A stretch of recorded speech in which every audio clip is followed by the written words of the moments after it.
বিপদসীমার উপর দিয়ে বইছে গঙ্গা নদী। জলমগ্ন মালদা বৈষ্ণবনগরের বেশ কিছু এলাকা। এদিকে নদীগর্ভে বিলীন হচ্ছে পাড়ের মাটি। কার্যত জলবন্দী বীরনগর 2, পারদেনাপুর, পারলালপুর সহ বহু গ্রামের বাসিন্দারা। সবচেয়ে বেশি যেখানে ক্ষতির সম্ভাবনা সেটা হলো বৈষ্ণবনগর অর্থাৎ কালিয়াচক 3 নম্বর ব্লক। ইতিমধ্যেই গঙ্গা নদী চরম বিপদসীমার উপর দিয়ে বইছে।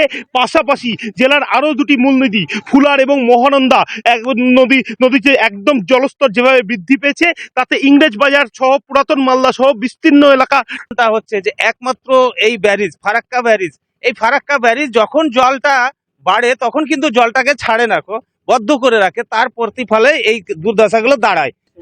কোথায় যাব, আশ্রয় নাই কোনো জায়গাতে। এখন যারা ডুবে গেছে সব এখন স্কুলে সব আশ্রয় নিয়েছে, কিন্তু সরকার থেকে এখনো কোনো মানে ওদের ফ্যাসিলিটি কিছু মানে খাবার দাবার কিছু ব্যবস্থা করে না। মেম্বার প্রধানরা সব কিছু ব্যবস্থা করে না। জল তো গ্রামে ঢুকতে শুরু করে দিয়েছে আমাদের। হ্যাঁ, গ্রামে সব তো জল হয়ে গেছে তো সব। সমস্যা দ্রুতই সমাধান করা হবে আশ্বাস তৃণমূল রাজ্য সহসভাপতি কৃষ্ণেন্দু নারায়ণ চৌধুরীর। আমাদের ইরিগেশন অফিসার এসেছেন, ডিএম সাহেব ডে টু নাইট কাজ করছেন। আমরা হোপফুল এটাকে কাটিয়ে উঠবো, কিন্তু জলস্তর এত বেড়ে গেছে, সেটাকে কিভাবে ডাইভার্ট করে কাজ করা যায়। এসআইআর নিয়ে সুর চড়াতে ব্যস্ত শাসক শিবির, তোপ বিজেপির।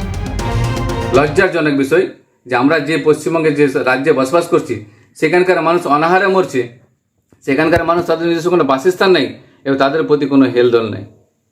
যে সমস্ত এসআইআর নিয়ে ব্যস্ত হয়ে যাচ্ছেন, রোহিঙ্গাদের কী করে বাঁচানো যায় তাদের নিয়ে ব্যস্ত হচ্ছেন, কিন্তু যারা আমাদের এই সমস্ত জায়গায় প্লাবিত হয়েছে, তারা ক্ষতিগ্রস্ত হয়েছে, তারা বাড়ি ছাড়া হয়েছে, তাদের প্রতি কোনো ধ্যান নেই।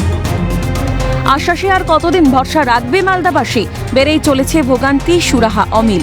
সোমক লাহিড়ীর রিপোর্ট, ক্যালকাটা নিউজ।